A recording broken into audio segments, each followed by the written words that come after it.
Alright guys, well I'm back today with a video to answer a question I get time and time again in person and on the channel. I am new into guns, or I'm thinking about getting into guns. Which gun or guns should I buy to start my collection? And my answer is always the same.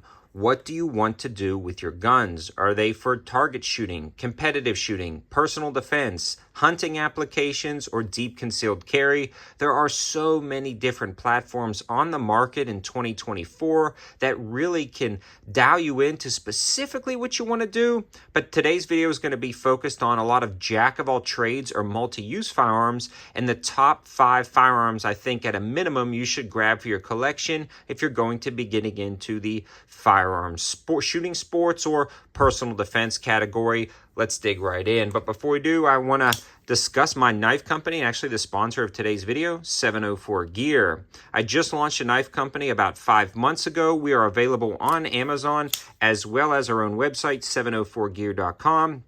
We've got a ton of awesome knives, including the brand new release of this knife, the Fang and Hornet, which are crossbar lock knives with coated D2 steel blades, G10 handles, completely reversible pocket clips, and a ton of other features, all for sub $30 for a ton of different knives. And we're always having specials going on Amazon. All of the information will be in the description below, and all of our knives feature a lifetime warranty, so definitely check them out. Now, after this shameless plug, let's get back into the categories of guns that I think you should start with.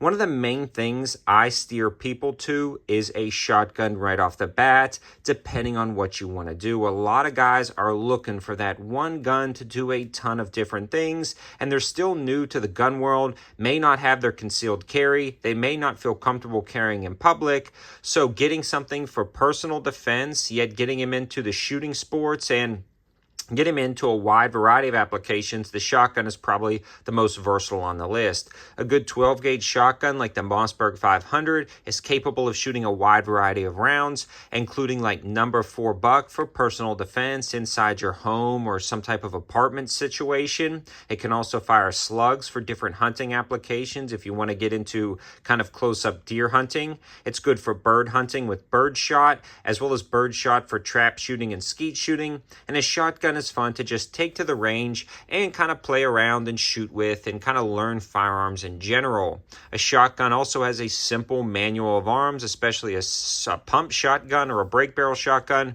where you simply load rounds into the tube, rack the pump, fire the next round. So it's a very great gun to start with, other than the fact that there is a lot of recoil to a shotgun. So if it's somebody who's recoil sensitive, I try to steer them away from a 12 gauge, especially when they think they can just kind of point, no look, shoot, because that's not how a shotgun works. You still have to aim a shotgun. There's a ton of myths out there that you can just load a shotgun, close your eyes, point down a hallway, and hit your target.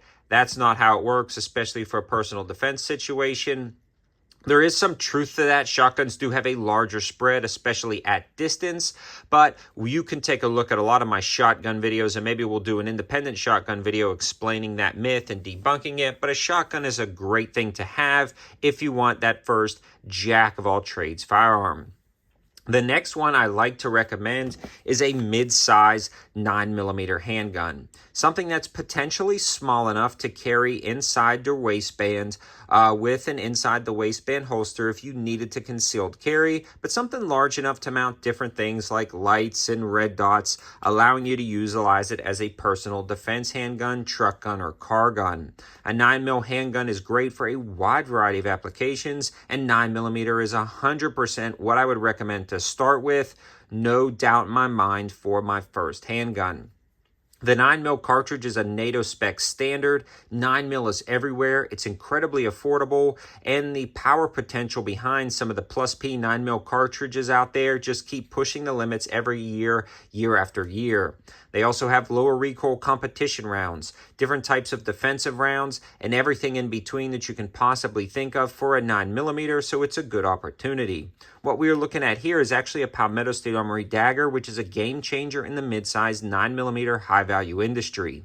These generally sell for $250 to $300, and this is a great opportunity to get that mid-size gun that's actually going to work. The one you're looking at here has actually had a burnout done over it with an F250, slammed in the ground, covered in mud, dropped on cement countless of times, and we're also testing the optics on this platform. I probably have close to 10,000 rounds total through all of my PSA daggers without a single failure. No parts breakages, and these things just work. Now, I'm not saying this is the one you have to grab, but it's a good opportunity if you're starting off on a budget. We discussed the Mossberg 500 shotgun, which is a good start. These generally sell for about $4. You can grab the Maverick 88, which is its cousin of this gun, for right at about $2. So you can see if you wanted to take the budget route, you can really get into a shotgun and 9mm handgun right at $5 and get you going. The 9mm has minimum recoil, but enough power potential for personal defense situations in almost every application you can think of. And the mid-size Glock 19-ish style handgun gives you a lot of versatility, a lot of control for personal defense situations, and something like the dagger and a lot of modern-day 9mm handguns feature optics cuts, raised sights, threaded barrels, and the ability to attach a light, far superior than other budget 9s even 6 or 7 years ago. If you haven't seen my video called The Trickle-Down Effect, I discuss the technology improvements over time and how we are really living in the golden age of optics and firearms for value and just overall performance, especially at price. Now, after these two recommendations, a lot of guys will be going to the range, shooting. They'll feel more comfortable with firearms, and they'll start to want to carry a gun. At this point, I do recommend something a little bit more concealable for concealed carry, because if you're like me, it's just a little bit hard, especially in the summertime with gym shorts and stuff like that, to conceal carry a mid-size or full-size handgun. That's where concealed carry guns come in, and this is one of my favorite high-value options. But again, we have a ton. This is just discussing categories. This is the Smith & Wesson Shield Plus, and it's also a 9mm handgun. The Plus is pretty cool because it comes with a flush-fitting 10-round mag, super slim. They've got a million different inside-the-waistband holsters for as low as like 20 or 30 bucks, and the gun itself can be sub-$4.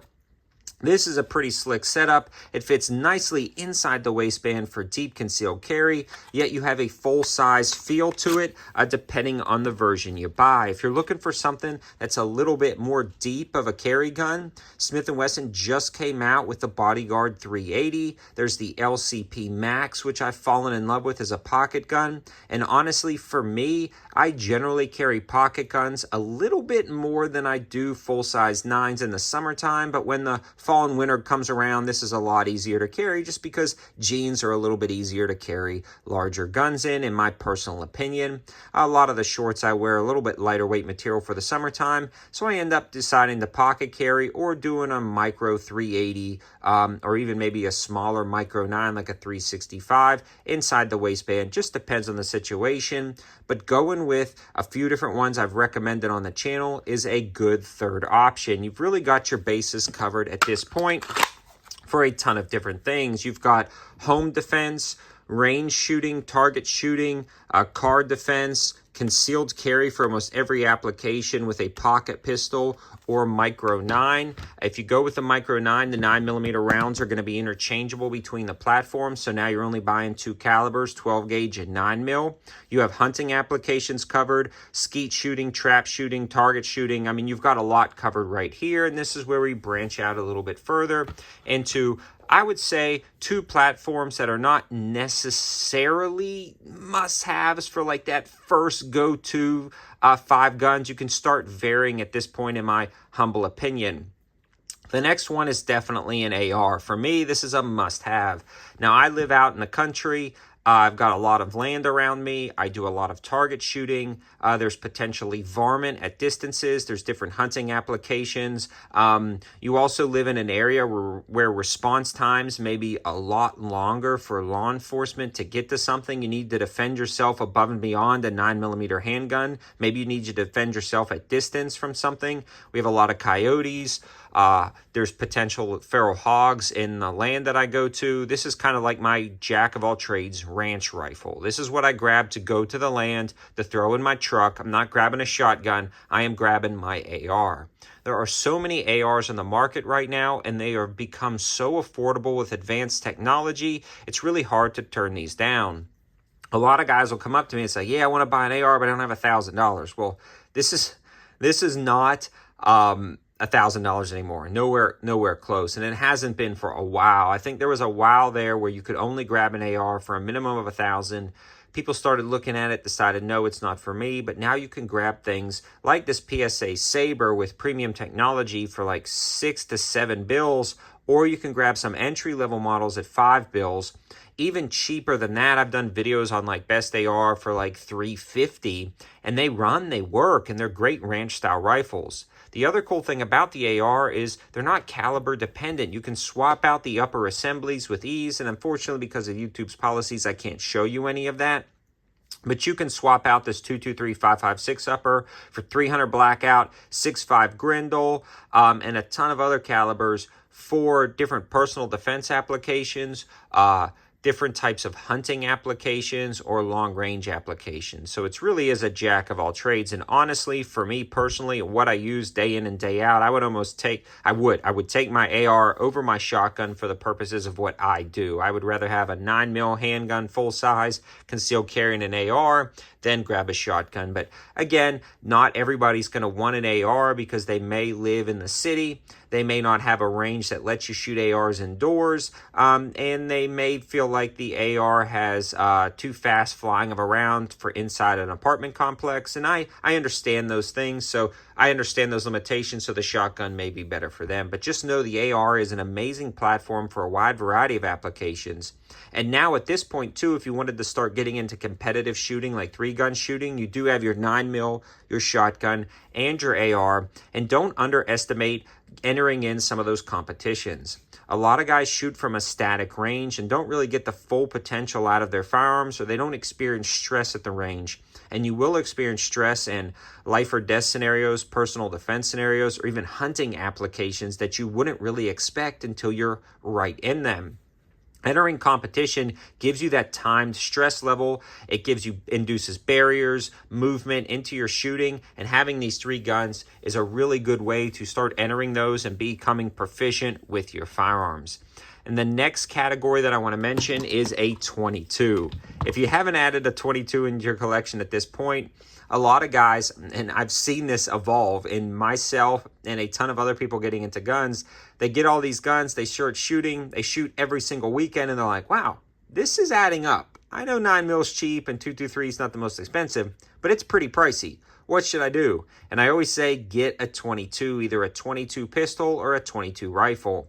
My absolute favorite to grab and recommend, especially for people who just got into the AR world, is a Smith & Wesson M&P 1522 because it mimics the characteristics and training of a standard AR, but now in 22 long rifle. You can take this to any indoor range and plink to your heart's content. Rounds are as little as 4 cents to 5 cents a piece. They used to be cheaper, but 4 to 5 cents a round. This is good for varmint hunting, target shooting, training aids.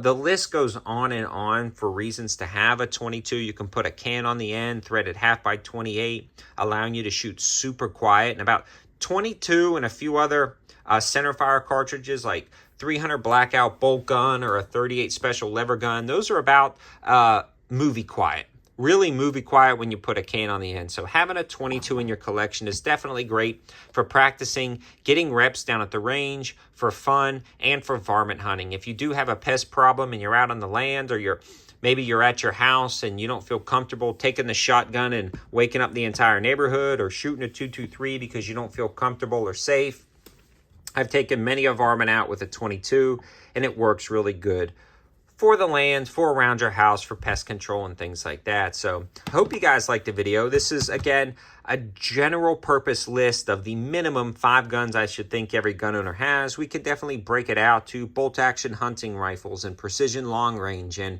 22 pistols and revolver applications. But you'll have to subscribe to the channel and check out a lot of those other videos. It's been a while since I did like a first 5 guns video or a 5 guns you need to have video, and I figured a lot hasn't changed, but a lot has changed with technology and improvements over time, so I figured I would make this next video. A lot of this information can be found on the campsite page, and make sure you subscribe to the channel and click that notification bell for more videos like this. Thanks for watching. Have a good one.